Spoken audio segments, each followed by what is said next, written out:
నేను అడుగుతున్న కేటీఆర్ను ఇవాళ ఆయన మాట్లాడుతుండు కాంగ్రెస్ పార్టీ మోసం చేసిందని. ఓరి సన్నాసి, అసెంబ్లీ ఎన్నికల్లో 39 సీట్లు ఇస్తే పార్లమెంటుకు వచ్చే వరకల్లా గుండు 0 ఇచ్చిండ్రు. 7 ఇట్లలో డిపాజిట్ పోయింది, 17 ఇట్లలో ఓడిపోయిండ్రు. ఇంకా మీ బుద్ధి మారలేదా?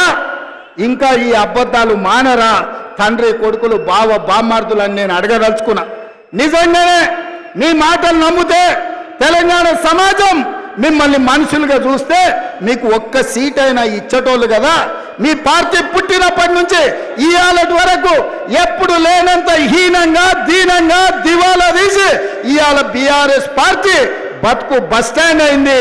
బంజారా హిల్స్ బస్టాండ్లో అడక్క తినే పరిస్థితి ఇవాళ బీఆర్ఎస్ పార్టీకి వచ్చింది. అయినా సిగ్గు లేకుండా ప్రజల్ని నిందించుకుంటూ ప్రజలే తప్పు చేసింది అన్నట్టుగా ఇవాళ ప్రజలనే ఇవాళ దోషులుగా నిలబెట్టే ప్రయత్నం ఇవాళ బీఆర్ఎస్ నాయకులు చేస్తారు. అందుకే మిత్రులారా, ఇవాళ సీతారామ ప్రాజెక్టు గురించి బట్టి విక్రమార్క గారు పూర్తి వివరాలు చెప్పిండ్రు. పోయినసారి ఇదే జిల్లాకు మనం పర్యటనకు వచ్చినప్పుడు సాగునీటి ప్రాజెక్టుల మీద సమీక్ష చేసి సాగునీటి ప్రాజెక్టుల నిర్మాణంలో అలసత్వాన్ని ప్రశ్నించి ఆనాడు విక్రమార్క గారు, తుమ్మల నాగేశ్వరరావు గారు, పొంగులేటి శ్రీనివాసరెడ్డి గారు ఇచ్చిన ప్రతిపాదన ఇవాళ 3 పంపులు శ్రీరామసాగర్ పొంగింది. ఇవాళ కృష్ణానది జలాలు కష్టమైనప్పుడు, కృష్ణానది జలాలు కరువు వచ్చినప్పుడు, కృష్ణానది జలాలు నాగార్జున సాగర్ నుంచి ఎస్ఎల్బిసి శ్రీశైలం లెఫ్ట్ బ్యాంకు మీద ఖమ్మం జిల్లాకు నీళ్ళు ఇచ్చేది.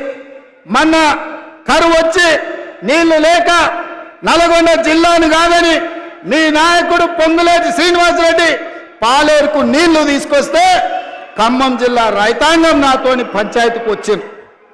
ఇవాళ మన మంత్రులే ఉత్తమ్ రెడ్డి గారు, మన మంత్రులే శ్రీనివాసరెడ్డి గారు. కానీ ఎవరికి వాళ్ళు వాళ్ళ జిల్లాలో వాళ్ళ రైతులకు నీళ్ళు ఇవ్వాలన్న పట్టుదల ఈరోజు మన మధ్యలోనే పోటీ పెరిగే పరిస్థితి వచ్చింది. అందుకే పొంగులేటి శ్రీనివాసరెడ్డి, తుమ్మల నాగేశ్వరరావు గారు, బట్టి విక్రమార్క గారి సూచన మేరకు కృష్ణానది జలాలు ఒకవేళ ఖమ్మం జిల్లాకు పారకపోతే గోదావరి జలాలను తీసుకొచ్చి కృష్ణా కాలువల్లో పారించి ఖమ్మం జిల్లాకు నీళ్ళు ఇవ్వాలన్న ఆలోచన ఖమ్మం సమీక్షలో వస్తే ఇవాళ గోదావరి జలాలను ఇవాళ ఖమ్మం రైతాంగానికి ఇచ్చే ప్రయత్నం చేస్తున్నాం. ఇది సరిపోతుందా అంటే సరిపోదు. ఇవాళ 18,000 కోట్ల రూపాయలకు అంచనాలు పెంచేందుకు సీతారామ సాగర్. ఇవాళ సీతారామ సాగర్కు 8,000 కోట్లు ఖర్చు అయింది.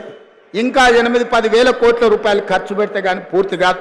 అందుకే మా ఉత్తమ్ కుమార్ రెడ్డి గారు ఒక మాట చెప్పిండ్రు, 15 ఆగస్టు 2026 లోపల సీతారామ ప్రాజెక్టు పూర్తి చేసి ఖమ్మం జిల్లాలో 7 లక్షల ఎకరాలకు నీళ్లు ఇస్తామని ఏదైతే మా ఉత్తమన్న చెప్పిండో